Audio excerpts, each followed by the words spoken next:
যদি বলা হয় ব্রিটিশ বিরোধী আন্দোলনের নেতা যারা ছিলেন তাদের 5 জনের নাম বলেন, 1 নম্বর নাম আসবে সাইদ আহমদ শহীদ, 2 নম্বর নাম আসবে শাহ ইসমাইল শহীদ, 3 নম্বর নাম আসবে বেলায়েত আলী, 4 নম্বর নাম আসবে এনায়েত আলী, 5 নম্বর নাম আসবে তিতুমির, 6 নম্বর নাম আসবে হাজী শরীয়তুল্লাহ। বলেন তো তারা সবাই ছিলেন শিরকের বিরুদ্ধে কঠোর হস্ত, তারা তাওহীদের পক্ষে সংগ্রাম করে গেছেন। এই দেশ থেকে শিরক বিদআত চালানোর জন্য তারা সংগ্রাম করে গেছেন। যেমন সংগ্রাম করেছেন ব্রিটিশদের বিরুদ্ধে, তারা সবাই ছিলেন আহলে হাদিস মানুষ। আলহামদুলিল্লাহ, আল্লাহ শুকরিয়া, তারা প্রচেষ্টা করে গেছেন। আপনারা চুপ থাকবেন এটা হতে পারে না। আপনারা দ্বীনি দাওয়াতি কাজ করুন, সর্বত্র দাওয়াতি কাজ করুন। আলহামদুলিল্লাহ, আল্লাহর অনেক শুকরিয়া, আজকে টেকনাফ থেকে তেতুলিয়া পর্যন্ত যে দাওয়াত চলছে, আগামী 5 বছর যদি সময় পাই আমরা, যদি এইভাবে দাওয়াতি কাজ চলতে থাকে, বাংলাদেশে মাজার পূজা কবর পূজা উৎখাত হবে ইনশাআল্লাহ, হবে ইনশাআল্লাহ, থাকবে না, এটা কোনো সন্দেহ নাই, কমবে ইনশাআল্লাহ। আমরা কাজ করে যতটুকু পাচ্ছি, এক জাল হাদিসের কবর রাসূলুল্লাহ সাল্লাল্লাহু আলাইহি ওয়াসাল্লাম, এই বইটি আপনাদের কাছে অনেকের কাছে ছিল। আলহামদুলিল্লাহ, এই বইটির মাধ্যমে বহু ইমাম এবং আলেমের মাথাকে আল্লাহ সংস্কার করে দিয়েছে।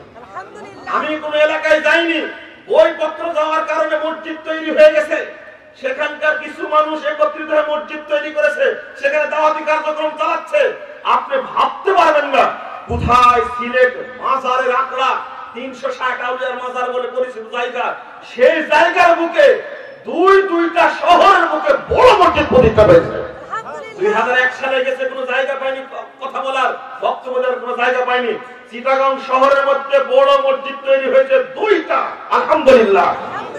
ভোলা মসজিদ তৈরি হয়েছে, বরিশালে মসজিদ তৈরি হয়েছে, পিরোজপুরে মসজিদ তৈরি হয়েছে, ঝালুকাঠিতে মসজিদ তৈরি হয়েছে, বরগুনাতে মসজিদ তৈরি হয়েছে, নেত্রকোনাতে মসজিদ তৈরি হয়েছে, শেরপুরে মসজিদ তৈরি হয়েছে, যেখানে কল্পনাই করতে পারি না। কিন্তু মানুষ দাওয়াত পাওয়ার কারণে সেখানে ঐক্যবদ্ধ হয়ে তারা বসার জায়গা করেছে। এমনকি এক একটা মসজিদে ইসলামিক কমপ্লেক্স খোলার ব্যবস্থা করেছে তারা। আলহামদুলিল্লাহ, আপনারা কিসের জন্য পিছিয়ে থাকবেন? আলহামদুলিল্লাহ, আপনাদের জন্য এই যে প্রশ্নোত্তরে আরকানুল ইসলাম একটা বই, ওযু সম্পর্কে, সালাত সম্পর্কে, আকীদা সম্পর্কে, তাওহীদ সম্পর্কে, হজ সম্পর্কে, যাকাত সম্পর্কে, সিয়াম সম্পর্কে, কুরবানি সম্পর্কে, আকিকা সম্পর্কে যত প্রশ্ন আপনাদের মধ্যে আছে, সমস্ত প্রশ্ন দলিল ভিত্তিক আমি পরিশ্রম করে আপনাদের সামনে উপস্থাপন করেছি, যেন প্রত্যেকটি ঘরে পৌঁছে আপনাকে যেন ওই মুফতির কাছে যাওয়া না লাগে যে মুফতি আপনাকে পথভ্রষ্ট করবে। আপনি ফতোয়া পড়ে দেখছেন 1330টা প্রশ্ন আছে। আমি চেষ্টা করেছি কোন ব্যক্তিকে যেন বেদাতি হুজুর পথভ্রষ্ট না করতে পারে। দলিল সহ আপনি মানবেন, হুজুরকে দেখাবেন এই যে বুখারী এত নম্বর হাদিস, এত পৃষ্ঠায় বর্ণিত হয়েছে, অধ্যায়টা এত, অনুচ্ছেদটা এত, আপনি বের করে দেখান